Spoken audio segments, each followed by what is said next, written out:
Hi hello అందరికీ నమస్కారం. Welcome to our channel. నేను ఆదిత్య.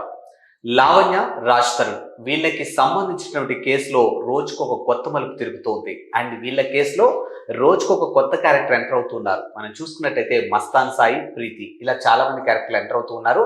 సో వీళ్ళ వ్యక్తిగత కేసు కాస్త ఇప్పుడు డ్రగ్స్ కేసు వరకు వెళ్ళింది. అనూహ్యంగా ఈ డ్రగ్స్ కేసులో ఎవరైతే ఆరోపణలో ఉన్నటువంటి అంటే లావణ్య రాష్ట్రానికి సంబంధించినటువంటి ఆరోపణలో ఉన్నటువంటి మస్తాన్ సాయి ఇప్పుడు డ్రగ్స్ కేసులో అరెస్ట్ చేయడం జరిగింది. మరి ఈ డ్రగ్స్ కి సంబంధించి లావణ్యానికి కానీ అటు రాజ్ తరుణ్ కానీ ఏమైనా సంబంధం ఉందా, అసలు వీళ్ళ రిలేషన్ ఏంటి, ఈ ట్రయాంగిల్ లవ్ స్టోరీ ఏంటి ఒకసారి డిస్కస్ చేద్దాం. సిరి, మనం చూస్తూనే ఉన్నాం గత కొంతకాలంగా లావణ్య రాజ్ తరుణ్ మధ్యలో మస్తాన్ సాయి, అప్పుడప్పుడు ప్రీతి. సో ఈ టాపిక్ మనం రోజు వింటూనే ఉన్నాం. అనూహ్యంగా మస్తాన్ సాయి డ్రగ్స్ కేసులో అరెస్ట్ అయ్యారు. ఇవాళ మస్తాన్ సాయికి లావణ్యకి రిలేషన్ ఉందని, రాజ్ తరుణ్ కి లావణ్యకి రిలేషన్ ఉందని, అసలు వాస్తవం మాట్లాడుకుంటే అసలు లావణ్య బాయ్ ఫ్రెండ్ ఎవరిద్దరు?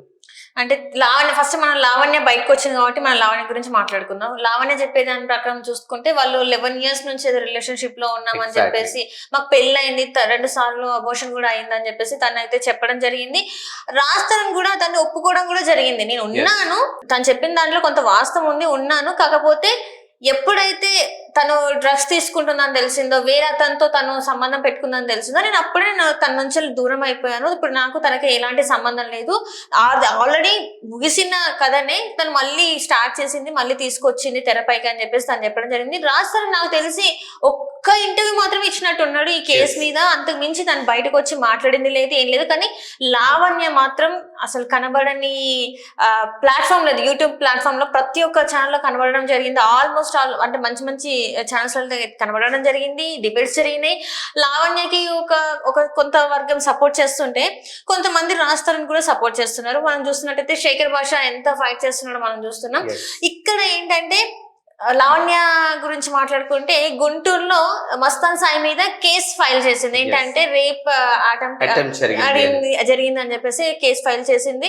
దాని గురించి కూడా ఇప్పుడు ఒక కాల్ కరాటి కళ్యాణి గారితో ఒక ఆడియో కాల్ మాట్లాడిన ఆ వీడియో కూడా రిలీజ్ అయింది, మనం చూసాము. అందులో ఏంటంటే మస్తాన్ సాయి కొన్ని చెప్తున్నది ఏంటంటే లావణ్య అసలు మామూలు మనిషి కాదు, అసలు తనది చెప్తే ఇప్పుడు అయిపోయేదే కాదు అని చెప్పేసి తను చెప్పడం జరుగుతుంది. ఏంటంటే తను అన్ని కూడా ఫేక్ ఒక అమ్మాయికి సపోర్ట్ చేసే వాళ్ళు అబ్బాయికి సపోర్ట్ చేయరు, తను అన్ని ఫేక్ గా పెట్టింది. తను ఏంటంటే అట్లా మాట్లాడిపించుకొని మరీ రికార్డ్ చేసుకుంటది. తనని అసలు రీహాబిలేషన్ సెంటర్ లో వేయాలి, తన మానసిక పరిస్థితే బాగాలేదు అని చెప్పేసి చెప్పడం జరిగింది. ఇంకొక క్వశ్చన్ అడిగారు, మీరు ఆమెని ఇష్టపడ్డారంటే కదా పెళ్లి చేసి, ఆయన అందులో చెప్పిందంటే చీ అని చెప్పేసి మాట్లాడడం జరిగింది. యాక్చువల్ గా ఆడియో కాల్లో అదే మస్తాన్ సాయి మెన్షన్ చేయడం జరిగింది, నువ్వు నా గుండె సంథింగ్ అలా మాట్లాడాడు. అదే చెప్తున్నా, తను చెప్పడం అదే ఏం చెప్తున్నా అంటే అట్లా మాట్లాడిపించుకుంటదంట. తను అట్లా మాట్లాడితేనే బాగుంటదంట, లేకపోతే తన టార్చర్ వేరే ఉంటదంట.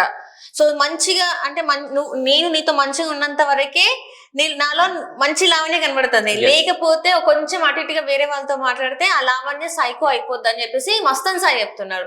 సో ఇప్పుడు ఇదంతా చూసుకుంటే మస్తాన్ సాయి పెడ్లర్ అని చెప్పేసి ఇప్పుడు అది మనకి చూసాం, మనం ఒక హోటల్ కేసులో కూడా జూన్ 2వ తారీఖు ఆ కేసులో కూడా అక్కడ డ్రగ్స్ దొరుకుతున్నాయి అని చెప్పేసి ఆ కేసులో కూడా తను పట్టుబడడం జరిగింది అని చెప్పేసి కూడా మనకి వార్తలు వస్తున్నాయి. మనం గమనించాల్సిన విషయం ఏంటంటే శ్రీ, ఇప్పుడు మస్తాన్ ఆల్రెడీ డ్రగ్స్ కి సంబంధించిన దాంట్లో ఆ లింకప్స్ ఉన్నాయని మాట్లాడుతున్నారు. కానీ లావణ్య కూడా ఆల్రెడీ డ్రగ్స్ కి సంబంధించిన విషయంలో 40 days చెంచులు కూడా జైల్లో కూడా. సో ఈ డ్రగ్స్ విషయంలో వీళ్ళిద్దరికి ఎంతో కొంత ఆ సంబంధం ఉంది అని చెప్పేసి క్లియర్ కట్ గా ఇక్కడైతే ఈ విషయం చూస్తే మాత్రం మనకి క్లియర్ కట్ గా అర్థమవుతుంది. అండ్ ఇంకోటి ఏంటంటే ప్రీతి ఓపెన్ గా చెప్పింది బయటకు వచ్చి, నాకు లావణ్య డ్రగ్ ఇచ్చింది, సో నన్ను నానా చిత్రహింసలు పెట్టిందని చెప్పేసి చెప్పడం జరిగింది. సో ఇప్పుడు చూసుకుంటే ఈ విషయంలో రాజ్ తరుణ్ కి ఎటువంటి సంబంధం లేదు అని చెప్పి ఒక వర్గం మాట్లాడుతూ ఉన్నారు. సో ఇది వాస్తవేనంటారా? మరి రాజ్ తరుణ్ కి సంబంధం లేదు అంటే మరి రాజ్ తరుణ్ కి ఎందుకు సంబంధం లేదని నాకు అనిపించింది. నా వ్యక్తిగత ఒపీనియన్ ఏంటంటే, ఇఫ్ ఇన్ కేస్ నిజంగానే తను ఫస్ట్ నుంచి డ్రగ్స్ తీసుకుంటున్నట్టు తనకి తెలుసుంటే జైలుకి వెళ్ళక ముందే తెలుసు కదా డ్రగ్స్ తీసుకుంటున్నా. జైలుకి వెళ్ళక ముందే ఎందుకు తన నుంచి దూరం అవ్వలేదు, ఎందుకు పోలీసులకు కంప్లైంట్ చేయలేదు, ఎందుకు బయటకు వచ్చి తనని అప్పటి నుంచి దూరం ఎందుకు పెట్టలేదు, ఎందుకు అరెస్ట్ అయిన తర్వాతనే దూరం పెట్టాల్సి వచ్చింది? సో ఇక్కడ కూడా ఏదో ఉందేమో నా పర్సనల్ ఒపీనియన్. ఇందాక కరాటే కళ్యాణి గారి టాపిక్ తీసుకొచ్చారు. సో కరాటే కళ్యాణి టాపిక్ తీసుకొచ్చినప్పుడు ఇదే మస్తాన్ సాయి కరాటే కళ్యాణి ఆడియో కాల్లో ఏం చెప్పాడు అని అంటే, అందరి చుట్టూ పట్టుకొని లావణ్య తన దగ్గర పెట్టుకుంటది, సో ఆ విధంగా అలా మాట్లాడించుకుంటది అది ఇదని చెప్పేసి ఇదే మస్తాన్ సాయి చెప్పాడు. మరి ఇప్పుడు మస్తాన్ సాయికి సంబంధించినటువంటి ఈ డ్రగ్స్ కేసులో మస్తాన్ సాయి అరెస్ట్ అయిన తర్వాతకి వచ్చినటువంటి కొన్ని అంశాలు ఏంటంటే, చాలా మంది అమ్మాయిలు అంటే దాదాపుగా ఒక 25 మంది అమ్మాయిలకి సంబంధించినటువంటి ఫోటోస్ కానీ లేకపోతే వీడియోస్ కానీ వాట్ ఎవర్ వాళ్ళ వ్యక్తిగతానికి సంబంధించినటువంటి వీడియోలు తన దగ్గర పెట్టుకొని అమ్మాయిని బ్లాక్ మెయిల్ చేయడము ఇదంతా చేస్తున్నాడని చెప్పాడు. ఇదే మస్తాన్ సాయి లావణ్య విషయంకి వస్తే కరాటే కళ్యాణి ఆడియో కాల్ లో దాదాపు 10 కోట్లు డిమాండ్ చేసి అంటే తిన మీద కేసు విత్డ్రా చేసుకోవాలంటే 10 crores ఇస్తేనే విత్డ్రా చేసుకుంటా. ఎందుకంటే తను చెప్పేది ఏంటంటే, నా వీసాలో ఇప్పుడు రెడ్ అది మార్క్ పడిపోయింది, సో నేను వేరేది చదువుకోవడానికి వెళ్ళాలన్నా కూడా ఇప్పుడు నాకు ఇబ్బంది ఉంది, సో తను 10 crores డిమాండ్ చేసింది కాబట్టి నేను ఇవ్వలేకపోతున్నాను. తను కేవలం ఇది డబ్బుల కోసమే చేస్తుంది తప్ప ఇంకా అందులో ఏది లేదు, తను వేసే ఎలిగేషన్స్ లో ఏది వాస్తవం లేదు అని అంటుంది. కానీ నాకు అనిపించేది ఏంటంటే, ఇక్కడ రాజధాని కూడా ఎంతో కొంత పాత్ర అయితే ఉంది అని అనిపిస్తుంది. మరి ఎంతవరకు వాస్తవాన్ని నాకు తెలియదు. ఆలోచిస్తున్న టైంలో ఎందుకంటే ఫస్ట్ నుంచి తనని మరి తనకి దూరంగా ఉండాలి, అసలు డ్రగ్స్ అనేది అంత చిన్న విషయం కాదు కదా, సో ఎందుకు దూరం ఉండలేదు, ఇప్పుడు ఎందుకు దూరంగా ఉంటున్నాడు, ఇవన్నీ కూడా చాలా అయితే నా మైండ్ లో తిరుగుతున్న క్వశ్చన్స్ అనమాట. యాక్చువల్గా నాకు ఇందాక మాట్లాడిన ఆడియో కాల్లో నాకు చాలా హాస్యాస్పదంగా, అంటే మస్తాన్ సాయి కరాటే కళ్యాణితో మాట్లాడిన ఆడియో కాల్లో నాకు హాస్యాస్పదంగా అనిపించిన అంశం ఏంటంటే, అమ్మాయి అందరి జుట్టు పెట్టుకుంటుంది, బెదిరిస్తుంది అని అంటాడు. అసలు నీ జుట్టు అక్కడ ఉండబట్టే కదా అమ్మాయి నేను బెదిరిస్తుంది. ఏం చేయకుండా లావణ్య మస్తాన్ సాయిని ఎందుకంత రేప్ అటెంప్ట్ చేశాడు అది ఇది అని అంటేనే, నువ్వు చేయనప్పుడు ఎందుకు నువ్వు అండర్ గ్రౌండ్ లో ఉండడం,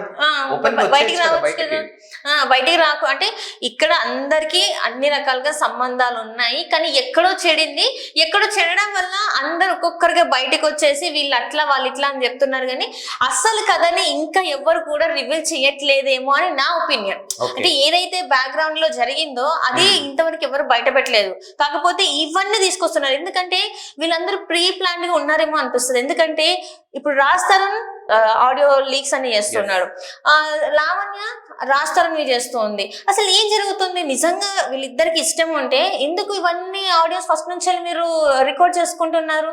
మీకు అంత ఇష్టం ఉంటే అసలు ఒక మంచి బంధంలో ఉంటే హెల్దీ రిలేషన్షిప్ లో ఉంటే రికార్డ్ చేసుకోవాల్సిన అవసరం ఏముంది?